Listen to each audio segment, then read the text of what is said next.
You are about to enter Gigi's world.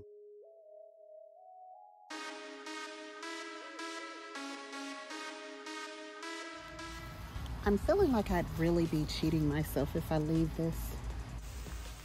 Hello and welcome back to the Gigi Naturals Homestead channel.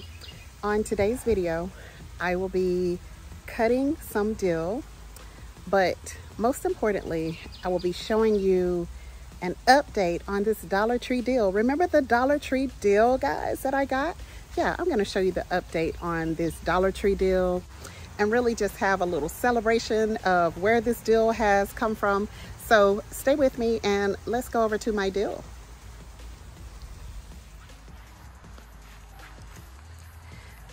So as you can see, guys, my dill is seeding. So let me just talk a little bit about this dill and what we were actually supposed to do if I would not have been looking for this to actually give me some seeds.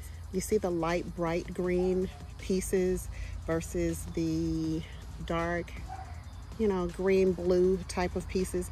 The light bright ones are the most flavorful, and that's what you want. You can use these, you can use the blue green pieces, but the young light and bright pieces are what you really want when you're harvesting your dill. So for those who asked me in the past, when do you harvest it? And I was saying, harvest it now. Harvest it now while it's young. That's why.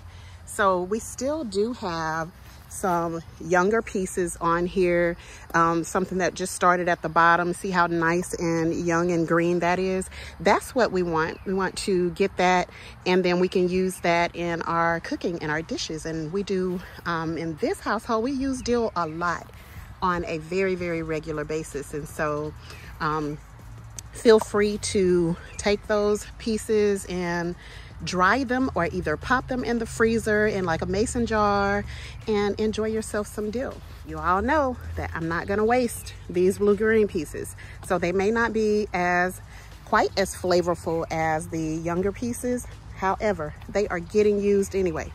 So I'm not going to cut a lot of them though, because I do want this to continue to seed. That was my goal for this plant, is for me to take this Dollar Tree dill and to get this Dollar Tree dill to seed so that I can have free seeds. I don't have to buy another one of these Dollar Tree dill things. And then, next year when I plant them, then we'll just kind of see what happens, and we'll see if we got some really good dill. And we'll see if we could get some really good dill in the subsequent years that we grow these from seed. Okay, let's go ahead and take a little bit of this dill.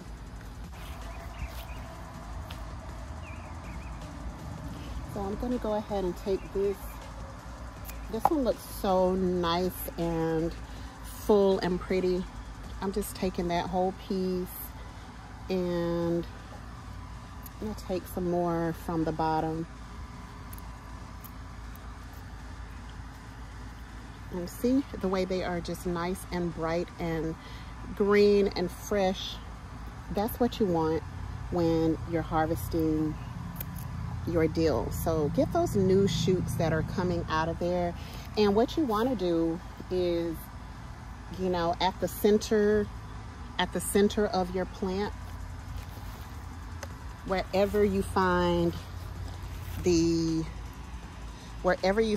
center of your plant, you definitely want to leave that and allow it to continue to grow.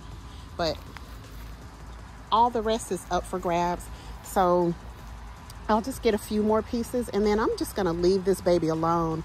I'm going to leave it alone and let it just continue to seed. And we're going to take those seeds at the appropriate time, and we're going to enjoy some fresh dill from our garden. I'm feeling like I'd really be cheating myself if I leave this. There's some more growing even down there in the pot that you can't really see, but just feel like let me get this deliciousness and make sure that I take it. Look, the watermelon even likes the dill.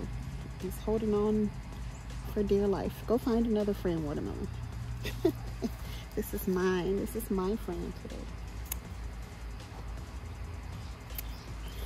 And what I did, guys, is that I went and planted some new dill seeds. So down in the bottom, some of those smaller plants right there, those are actually new dill seeds, while these larger ones, this is the seed that I actually planted from the flower rocket, okay, from the Dollar Tree.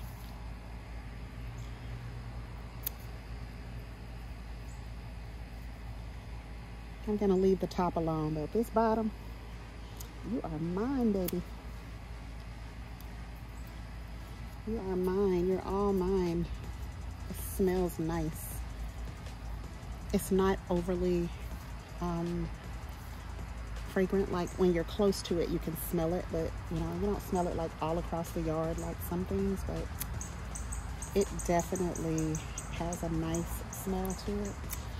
And I love it the most, I would say, probably in shrimp and in baked fish is probably my favorite, but I also put it in fried fish. I put it on chicken. So yeah, I don't want to leave it. I don't want to leave this. Okay, I think that's a nice enough bunch, along with the other little bit that I took. I think that's a nice enough bunch to have some good fragrant dill for the family. And I'm definitely going to dry this. I'm not going to freeze mine, I'm going to dry it.